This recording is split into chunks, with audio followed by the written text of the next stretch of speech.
بسم اللہ الرحمن الرحیم۔ اعوذ باللہ من الشیطان الرجیم، بسم اللہ الرحمن الرحیم۔ لقد جاءکم رسول من انفسکم عزیز علیہ ما عنتم حریص علیکم بالمؤمنین رؤوف رحیم۔ اللہم صلی علی محمد النبی الامی وعلی آلہ وسلم تسلیما۔ عظمت خاتم الانبیاء صلی اللہ علیہ وسلم کے اگلے درس کے ساتھ حاضر خدمت ہیں۔ کل ہم نے ذکر کیا تھا کہ حضرت خباب رضی اللہ عنہ وہ کیسے مظالم برداشت کرتے تھے، ایمان لائے کس حالت میں تھے، کیا حالات پیش آئے، مکہ مکرمہ کے تفصیلی احوال کسی نہ کسی درجے میں ذکر کیے گئے۔ حضرت خباب رضی اللہ عنہ کا یہ حال تھا کہ ایک تو عرب کی جو ریت ہے وہ اس قدر گرم ہے اس قدر گرم ہو جاتی ہے دوپہر میں کہ اس کو ایسے سمجھیے کہ ابھی رمضان شریف میں، پچھلے سال رمضان شریف میں جمعے کی نماز پڑھنی تھی، اور جب میں پہنچا تو مجھے روڈ پر جگہ ملی اور خطبہ ہوتا رہا۔ مجھے معلوم تھا کہ نیچے کی زمین بہت سخت گرم ہے، تو میں کھڑا رہا، اپنی طبیعت کے اعتبار سے کھڑا رہا کیونکہ دھوپ تھی بہت ٹائٹ، اور جیسی میں برداشت کر سکتا تھا اپنی صحت کے اعتبار سے میں اس اعتبار سے میں نے اس وقت کیا، ورنہ بیٹھا بھی جا سکتا تھا، قاعدے میں تو بیٹھنا چاہیے تھا، لیکن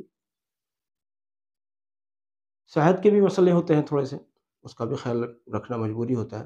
تو میں کھڑا رہا اس خیال سے کہ جب نماز کھڑی ہوگی تو میں اپنی جوتے اتار کر اور پھر میں زمین پر پیر رکھ کے نماز پڑھ لوں گا۔ لیکن کیا ہوا، جب خطبہ ختم ہوا اور نماز جمعہ کے لیے صف بندی شروع ہوئی اور میں نے اپنے جوتے اتار کے جو زمین پر پیر رکھا، جبکہ زمین کے اوپر ایک مصلی بھی بچھا ہوا تھا، اس قدر وہ مصلی گرم ہو چکا تھا کہ میرے لیے اس پر پیر رکھنا بھی بڑا مشکل تھا، اوپر سے دھوپ پڑ رہی تھی۔ تو یہ سمجھیے کہ بہت مختصر 2 رکعت پڑھائیں انہوں نے، اور ان کا احسان ہے کہ انہوں نے مختصر پڑھائیں، ورنہ میں سمجھتا ہوں کہ کتنے لوگ ایسے ہوتے ہیں بیچارے جو ضعیف بھی ہوتے ہیں، بزرگ بھی ہوتے ہیں، کسی کی طبیعت خراب تو اتنی لمبی دھوپ کو سب لوگ برداشت تو نہیں کر سکتے نا۔ اب انہوں نے بہرحال وہ 2 رکعت مختصر نماز جمعہ پڑھائی اور سلام پھیر دیا اور مجمع ہو گیا فارغ۔ یہ سمجھیے پھر اپنے اندر اتنی ہمت نہیں تھی کہ ہم وہاں کھڑے ہو کر سنتیں ہی پڑھ لیں، پھر تو ہم نے اسی میں عافیت سمجھی کہ یہاں سے نکلو، یہاں قابل برداشت نہیں ہے معاملہ، ایسی دھوپ۔ پھر جب میں اپنے قیام گاہ پہ پہنچا، وہاں تو ایسی ویسی چل رہا تھا، تو وہاں جا کے کچھ سکون ملا۔ پھر میں نے وہاں ایک کلپ بھی بنائی تھی کہ میں نے کہا حضرت بلال رضی اللہ عنہ اسی ریت پر لٹائے جاتے تھے، پورے دن ان کو لٹایا جاتا تھا، ہمیں 2 قدم رکھنا، 2 رکعت پڑھنے میں اتنی دشواری ہوئی ہے، تو ان کا کیا حال ہوتا ہوگا۔ تو ان صحابہ رضی اللہ عنہم کے ریت پر لٹائے جانے کے حالات کو میں عملی طور پر اس روز سمجھ پایا، کتابوں میں بہت پڑھا، لیکن عملی طور پر اس روز کہیے کہ میرے دماغ کے طبق کھل گئے کہ واقعی جس سرزمین پر ایک مصلی بھی بچھا ہوا ہے اور اس پر کھڑے ہو کر دھوپ میں 2 رکعت پڑھنا ہمارے لیے اتنا مشکل ہو گیا، اس زمین پر ان کو پوری دوپہری لٹایا جاتا تھا اور وہ حرکت نہ کر سکیں، اس کے لیے ان کو مجبور کیا جاتا تھا کہ ان کے اوپر پتھر رکھ دیا جاتا تھا۔ حضرت خباب رضی اللہ عنہ کے لیے کہا جاتا ہے کہ اتنی گرم ریت ہے، اس کے اوپر سے پھر انگارے دہکا کر بچھا دیے گئے ہیں۔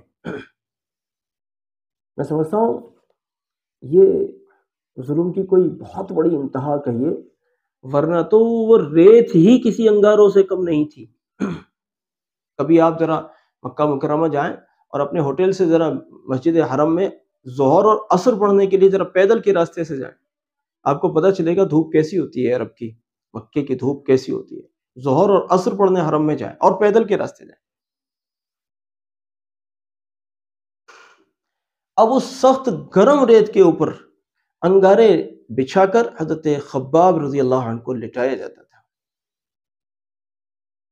اور اوپر سے پاؤں رکھ کر کھڑے ہو جاتے تھے وہ لوگ، ہلے نہیں تاکہ۔ اور اسی پر اکتفا نہیں تھا، مزید یہ کہ ان کے اوپر پتھر رکھ دیا جاتا تھا، بھاری پتھر۔ بعض حضرات کے اوپر ایسے پتھر آ کر رکھے جاتے تھے کہ ان کی زبان باہر کو نکل جاتی تھی اس کے وزن سے۔ کتنا برداشت کرے گا انسان؟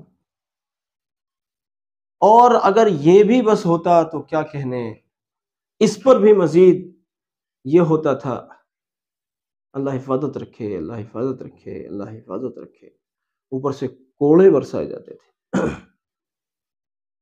یہ ان کمزور صحابہ کا حال تھا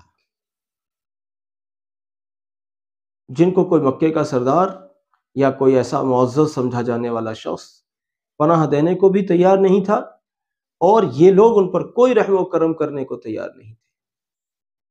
اسلام کی آبیاری ایسے ہوئی ہے،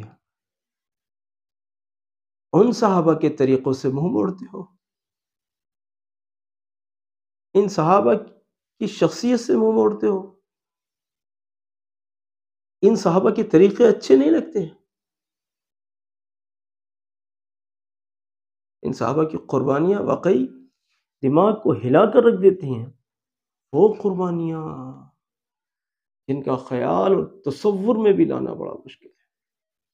میں تو بتا چکا ہوں کہ مجھے تو اس روز نماز جمعہ پڑھنی تھی، اور مجھے تو اس روز جو بات سمجھ میں آئی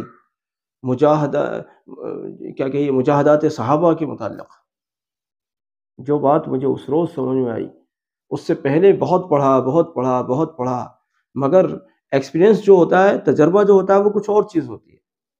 اس روز کا مشاہدہ میں زندگی بھر شاید میں کبھی نہیں بھول سکتا۔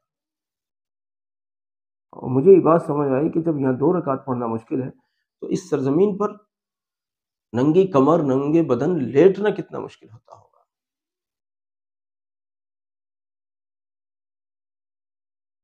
واہ صحابہ واہ،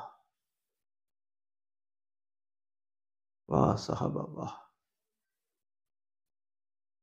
ایسے مجاہدات میں بھی زبان پر بس اللہ کا نام اور اس کے حبیب صلی اللہ علیہ وسلم کا نام ہوتا تھا، اور نہیں جانتے تھے کہ غالب ہو بھی سکیں گے یا نہیں۔ 6 7ویں نمبر پر ایمان لائے ہیں، نہیں معلوم کہ یہ 6 7 لوگ مقابلہ کر سکیں گے، یہ ترقی کر سکیں گے، تعداد بڑھ سکے گی، مکہ کبھی کفر کے بجائے ایمان کا گڑھ بن سکے گا یا نہیں بن سکے گا، نہیں معلوم، لیکن جمع ہوئے۔ یہ ہیں صحابہ رضی اللہ عنہم۔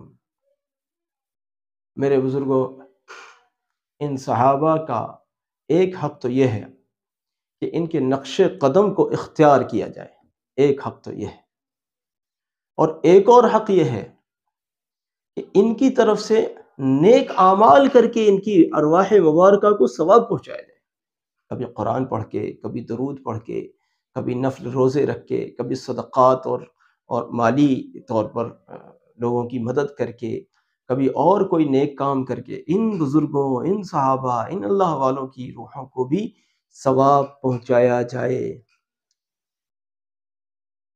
ان کو بھی ثواب، ان کا حق ہے بھائی۔